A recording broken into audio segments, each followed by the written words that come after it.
Good morning, ladies and gentlemen. Welcome to Thursday's market SITREP here at Top Gun Options. My name is Matthew Buckley. My call sign is Wiz, and appreciate your flexibility today. Moving the 1 o'clock, analyze the trades and weekly debrief up to 10 a.m.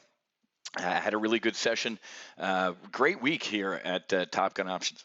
Across the portfolio, from solo Amazon to primary to the accelerated retirement, we have a weekly options bull put spread, the 22 and a half, so bullish on volatility for the week. That's going to expire, it's currently up $2,300, 89% profit, and I think the max profit on this is for tomorrow, 28.80, almost $2,900 since Monday afternoon. As we predicted, folks, last Thursday. Let's take a look at the VIX here. Last Thursday night in our full throttle training session, after this kind of implosion in volatility and everything's great, I said absolutely not. Let's get long volatility. Friday morning, boom, off to the races here. So, the VIX is up 26% since I said it is bullish double vertical or bullish time on vol. Time to get long vol. So really nice looking bull put spread on there from the weekly options portfolio. And then I also did a bear call spread this week, the 40 and a half, 41. This one's currently up 90%, $2,700 right there. So what's that? $5,100 with two weekly options trades here, folks. I have a tight Raytheon iron condor that's going down range here, the 195, 197 and a half. We just need to thread the needle between those two by tomorrow, which is looking pretty good to potentially make $2,600 there. Good bear call spreads on American Airlines. I have two of these. I have it on pretty good authority that between now and next Friday or the Friday after that Iran's going to try and poke the bear again, and it's going to be a bigger attack. We're going to see a spike in oil, and the airlines pull back, in my opinion. The only losing trade this week was I had an iron condor on American, and it blew out the bottom here. I had the 27 bull put spread, so blew out of the bottom of that one. But net, we're looking pretty good with American Airlines. So these things are going to be under pressure. And that's also why we covered the in our 10 a.m. brief just now a new bull put spread on Raytheon, right? So Raytheon, let's take a look at how Raytheon's performing lately. So kind of this rip, for 6 months, almost a year. Look at this, just range bound trade here, just leveling right around that 50-day moving average. And then here we go, potential war in the Middle East.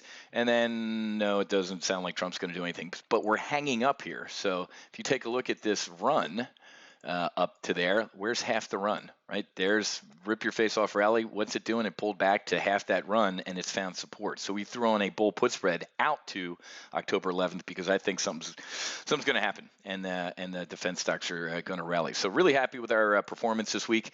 Hovering above this 50-day moving average is a pretty precarious place. October, folks, is the most volatile trading month of the year, and we have earnings coming up. We have potential renewed conflict in the Middle East, and then obviously we have this absolute clown car that I'm sitting here watching on TV. This guy's a great dude, former 3-star Navy SEAL, was the head of Navy, Special Warfare Command. He's a great American, and the Democrat. This is just it's a disgrace what's going on in this country. But anyway, it's interesting that, call me a cynic, but yesterday, the only kind of green we had was yesterday when the president kind of threw a throwaway line, just kind of added, and, we're going to get a trade deal with China a lot sooner than most of you think, which we kind of rallied. If he had said that, we've been in this trade war for 18, 19 months. If he had said something like that, at the 17 months ago, the Dow would have been up 800 points. Remember those days, those big swings on,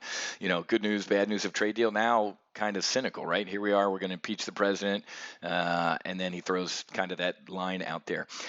Very uncomfortable moment this week with his Treasury Secretary, letting the president know in front of the world that, we canceled the Chinese delegation's visit last week to go see the farmers. They didn't, and it was a very, very uncomfortable back and forth. And I'm going to sit here and say I'm going to predict that Mnuchin might be gone in a month. He's like one of the longest-serving cabinet members right now.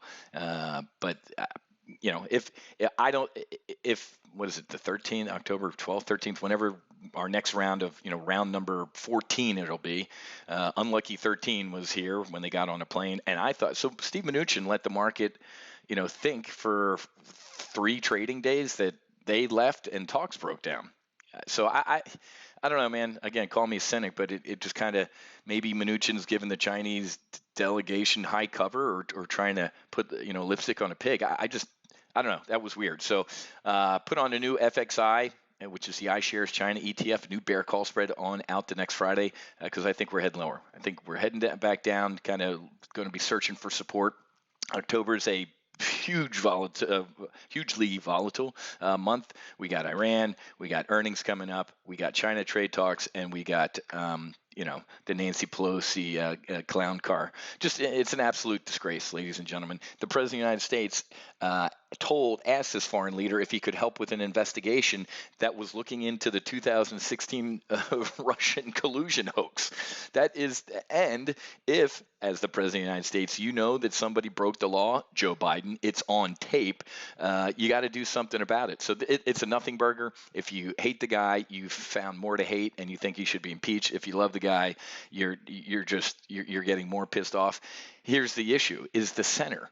Where's the center going to be? And the center is going to move to the right. This is nothing but a witch hunt. It is a nothing burger. Here we go with, we couldn't get him on Russian collusion. Now we're going to try and get him on conducting foreign. And this is dangerous for the intelligence community, folks. Now, what world leader is going to want to get on the phone with Trump and think that their words are going to stay private? I do not agree that the president should have released a transcript. I did it. He did it for political reasons. But now the Republicans can ask, hey, Joe Biden, now we're going to go back. We want to see your transcripts of your Ukraine and China calls where your son mysteriously got massive contracts.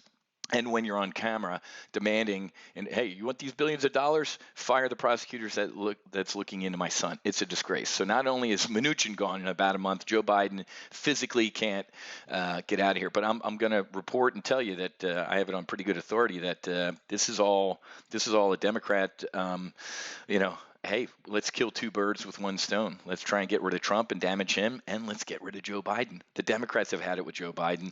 He's been in D.C. for 40 years, but now he's going to change America and try and fix it. What the hell have you been doing for 40 years, Joe? And oh, by the way, the Russian interference in our election happened under your watch. And he's a gaffe a minute. He's Mr. Magoo, and he looks like an idiot. I mean, just some of these clips I've seen lately, the dude just really looks like he's lost it. So I think this is a take two birds out with one stone. They're going to get rid of Joe Biden, and thank God they're going to, because Elizabeth Warren and Trump on stage is going to be just pure entertainment if she is in fact the nominee. I mean, we thought Hillary Clinton was a good debater and politician, and he literally wiped the floor with Hillary Clinton. So it's going to get interesting. So here we are. I mean, it's theater, it's politics. The market more or less isn't caring about this for now. I think, the times we have impeached the president or tried to, the market ends up doing okay as long as it doesn't get too serious. I mean, hell, even when Bill Clinton was literally impeached, the market was fine. A little bit of volatility, but I think we're gonna press through it. So, real quick, our solo Amazon service is full. I didn't even cover that. We had some good solo Amazon trades this week. XLY and solo Amazon, or Amazon itself. Amazon, a little bit of a downward trend here. So what can we do? We can get bearish. We have a great bear call spread on that's it's probably close to max profit. I didn't even take a look at it yet. But there you go. So Monday we got bearish on Amazon, and boom, there it is. When's their earnings? Towards the end of October. So we're going to stay bearish on Amazon, but that service is full. Can't get into it. We've reached our max number of members. However, our joint service, if you want access to the weekly options brief, I just showed you two trades that are up $5,400 on limited risk, $5,400 in profit in those two weekly options trades, and just showed you some of the trades from our primary live trade brief. Epic week, another great week here at Top Gun Options. This August, this absolute insanity was fantastic. That was my best month of trading in 27 years. We love this type of stuff here. But you can get into this joint service. All you need to do is head to go.topgunoptions.com/joint. It's only $195 for a month, or we'll give you a 25% discount if you want an annual membership, and we'll even throw in $197 worth of our manuals, proprietary manuals. These things are worth their weight in gold. So technically, you're getting paid $2 to try this stuff out for a month. Okay, so all you need to do is head to go.topgunoptions.com/joint, and you can grab a slot into our joint service. Okay, have a great rest of your day. Happy hunting. Make sure you hedge. I'll be giving you the Friday market wrap up tomorrow from Washington, D.C. I'll talk to you guys later. We'll see you.